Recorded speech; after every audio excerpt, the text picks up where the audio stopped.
من محلات الفراء وقتها الآن. أغلب المحلات اللي تبيع بشوت الحين قلبوا فراء. بعطيكم نبذة عنها. الفراء أنواع كثيرة، فيها الرخيص وفيها يعني المتوسط وفيها الغالي. زي هذه طفيلي، فرو طبيعي. هذا الفرو ألماني، طفيلي ألماني. طبعا اللي يسأل وش الطفيلي، اللي هو زي ما تقول طفل الخروف أو الخروف الصغير. هذا فروة طبعا غالي يعني بالنسبة للأشياء العادية. مثل هذا تقريبا ب2000 ريال.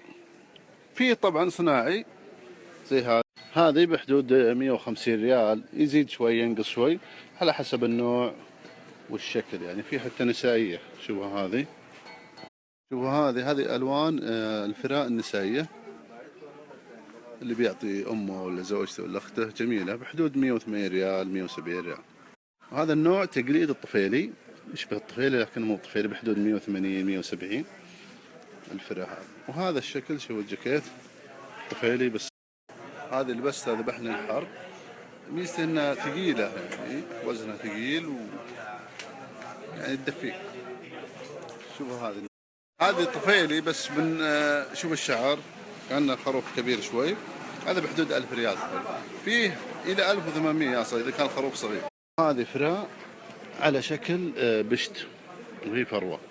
النوعيات هذه برضو بحدود 120 130 إلى 150. بس أنا عني أخذ الصناعي، هو فرو صناعي، عشان ما تخاف عليه ورخيص، يعني تقدر تاخذ كل سنة واحدة. ما الله، شو البشوت هذه نسائية، ألوان ملكية، أحسن لون هذا. فيه جاكيتات فيها فراء. هذا على كم؟ على 100.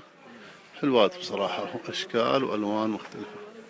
طيب جبنا لكم خصم خاص لسناب الطيبين عند الشيخ صالح، يلا حيه. بك أصور لكم الكرت اللي يبغى شيء، فيه توصيل